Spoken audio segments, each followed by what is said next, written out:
আপনাদের সবার কিন্তু আধার কার্ডটি বন্ধ হতে চলেছে। যদি আপনারা না চান যে হ্যাঁ বন্ধ হয়ে যাক বা আধার কার্ডটি সাসপেন্ড হয়ে যাক, এবং তার একই সঙ্গে যদি আপনারা না করেন, তাহলে কিন্তু আপনাদের মিনিমাম ১,০০০ টাকা পর্যন্ত জরিমানা হতে চলেছে আপনারা যদি এই আধার কার্ডের ডকুমেন্টস আপডেট না করেন। তো চলুন আপনারা কীভাবে আধার কার্ডের ডকুমেন্টস আপডেট করবেন দেখে নিচ্ছি। চলে আসুন, আপনারা মোবাইল থেকে, কম্পিউটার থেকে বা ল্যাপটপ থেকে সব কিছু থেকেই করতে পারবেন। তো বন্ধুরা, আমরা চলে এলাম। দেখুন, এরকম একটি খুলে নেবেন গুগল থেকে গিয়ে, এই myAadhar.uday.gov.in এই ওয়েবসাইটে চলে আসবেন। এখানে দেখতেই পাচ্ছেন আমি এখানে রয়েছি। তো এখান থেকে আস্তে আস্তে নিচের দিকে আসবেন। এখানে দেখুন একটি আঙুলের ছাপ রয়েছে। এখান থেকে দেখুন এখানে লগ ইনও করতে পারেন। এছাড়া আপনারা এখান থেকে দেখুন বিভিন্ন রকমের অপশন পেয়ে যাবেন। এই দেখুন ডকুমেন্ট আপডেট, এইখান থেকে আপনারা কিন্তু ডকুমেন্ট আপডেট করে নেবেন। তো চলুন আমরা এখানে ক্লিক করে দিই। এখানে আপনারা ক্লিক করবেন। ক্লিক করলে দেখুন এখানে লেখা রয়েছে এই অবধি, এই যে 14/6/2027 পর্যন্ত আপনারা ফ্রি এটিকে করতে পারবেন। তা না হলে কিন্তু এরপরে কিন্তু আধার কার্ডটি আপনাদের বন্ধ হতে চলেছে, বা আধার কার্ডটি একবার সাসপেন্ড হয়ে গেলে তখন কিন্তু অনেক সমস্যায় পড়বেন আপনারা। আপনাদের প্রত্যেকেরই করতে হবে, যাদের আধার কার্ডের বয়স 10 বছর হয়ে গেছে তারা অবশ্যই এই আধার কার্ডটি আপডেট করে নেবেন, ডকুমেন্টস আপডেট। চলুন শুরু করি।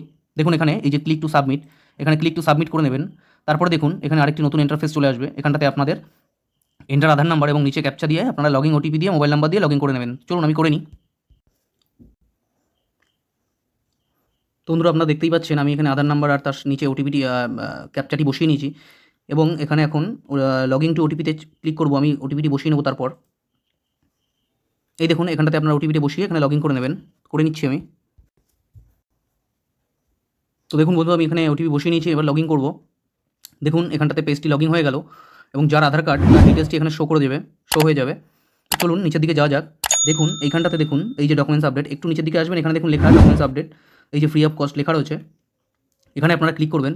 এখানে ক্লিক করলে এইরকম একটি ইন্টারফেস চলে আসবে। তো দেখুন এখানে আপনারা নেক্সট করবেন, নেক্সট করে এগোবেন। দেখুন তারপর এখানটাতে রয়েছে, তারপর দেখুন বন্ধু এইখানটাতে একটি টিক দেবেন। এখানে টিক দিয়ে এখানটাতে নেক্সট করবেন। আপনাদের এখানে নেক্সট করে দেওয়ার পর দেখুন আসল যে জায়গাটি, ডকুমেন্টস আপডেট করার যে জায়গাটি, সেটি খুলে গেল। এইখানটাতে দেখুন এই যে প্রুফ অফ আইডেন্টিটি, আপনাদেরকে এইখানটাতে যে কোনো একটি এতগুলো ডকুমেন্টসের মধ্যে ড্রাইভিং লাইসেন্স থেকে শুরু করে কিষাণ পাসপোর্ট থেকে শুরু করে সব কিছুই আছে আপনাদের, রেশন কার্ড থেকে শুরু করে SC/ST কার্ড সার্টিফিকেট সব কিছুই আছে, ভোটার কার্ড, এগুলো থেকে যে কোনো একটি চুজ করে নেবেন।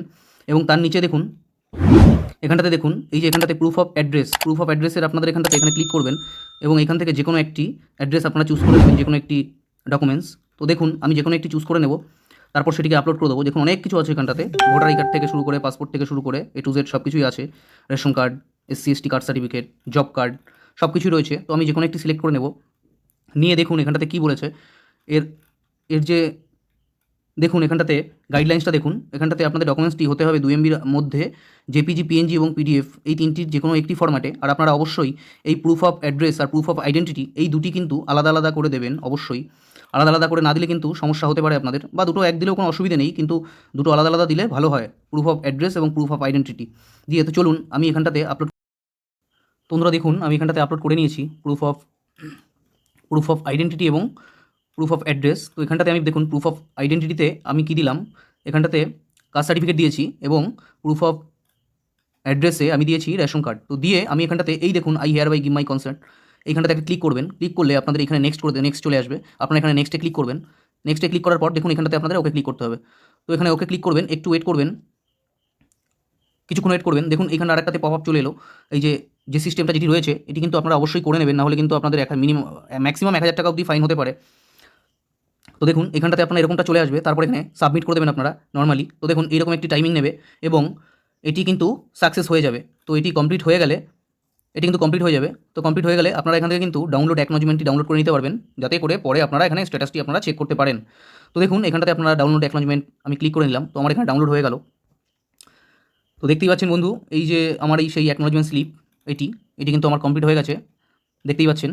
তো আজকের ভিডিও এটুকুই। যদি ভিডিওটি আপনাদের ভালো লেগে থাকে তাহলে ভিডিওটিকে একটি লাইক, কমেন্টস অ্যান্ড শেয়ার করবেন ভিডিওটিকে অবশ্যই। আর নিচে কোনো কিছু জিজ্ঞাসা থাকলে আমার থেকে নিচে আপনারা কমেন্ট বক্সে কমেন্ট করে দেবেন, আমি আপনাদেরকে উত্তর দিয়ে দেবো। So thank you so much. আপনারা সবাই ভালো থাকবেন, সুস্থ থাকবেন, ধন্যবাদ।